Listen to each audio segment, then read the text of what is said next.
Hi guys! Good morning! Kamusta po kayong lahat? Sana po ay nasa mabuting kalagayan po kayo. Once again, if you're not yet connected to our channel, please do subscribe and click our tiny notification bell so that you'll be updated every time we have a new upload videos. Disclaimer na rin mga idol, ang video ito ay para lamang po sa may bukas ang kaisipan at may malawak na pang-unawa. Kung wala po tayo nito, maaari na lamang po mag-skip at mamili ng mga videos na nararapat po para sa inyo. And ang ating pag-uusapan naman ngayon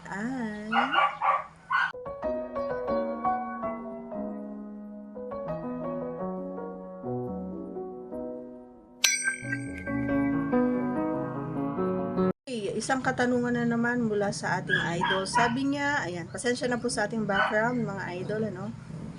Medyo maingay yung mga alaga natin. Alaga nila pala. Okay, proceed na po tayo. Sabi ni Idol, na-experience mo na ba yung na may katabi ka tapos nag-ES sila? Ano daw yung naging ano ko, naramdaman ko? Yan. Nanood ba daw ako or nagtulog-tulugan ba daw ako or ano yung pinasaya ko yung sarili ko. Ganun yung kanyang katanungan. Okay. So, honestly, hindi naman tayo ribulto. Tao tayo. So, nakaramdam ako ng kakaiba, syempre. Lalong-lalo na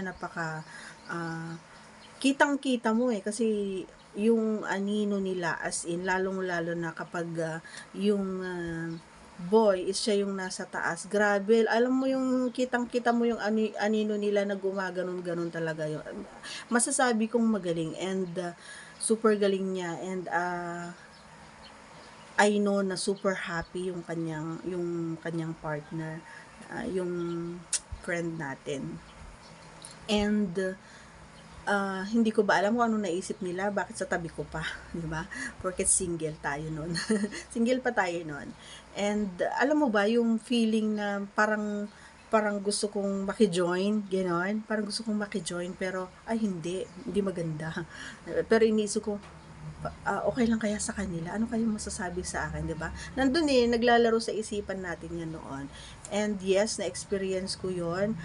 Katabi ko mismo, nasasagi nila ako mismo, gumaganon. Tapos, hindi naman siya gumagalaw kasi nga nasa lapag kami noon. Kaya hindi gumagalaw. And may kanya-kanya kaming foam, may kanya-kanya kami na ganyan. Pero magkakatabi talaga kami. Minsan pero hindi lang talaga maiwasan na yung kamay, yung paa, yan, nasasagi talaga nila ako. So, ang ginawa ko, idol, kunwari tulog ako, pero naka-side view ako sa kanila. Nakatingin ako sa kanila, kunwari tulog. Pero tuloy pa rin, alam nila nagising ako, I don't know. Pero bahala na sila doon. Basta gising ako, pinapanood ko sila, and pag alam ko natitingin sila sa akin, kunwari nakapikit ako, ganyan. Kasi sinag na sinag yung yung buwan, maliwanag yung buwan nung time na yon.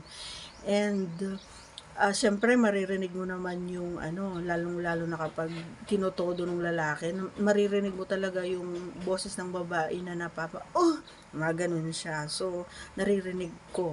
Kaya yun.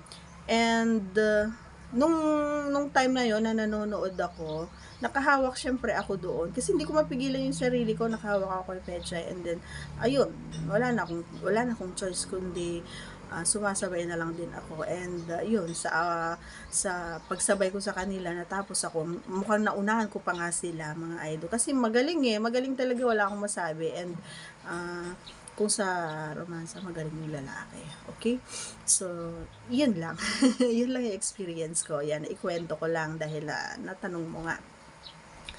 Ayun, so sana nagustuhan mo ang ating kasagutan. Once again, if you are not yet connected to our channel, please do subscribe and click our tiny notification bell so that you'll be updated every time we have a new upload videos. Thanks for watching, everyone! See you on our next vlog. Bye!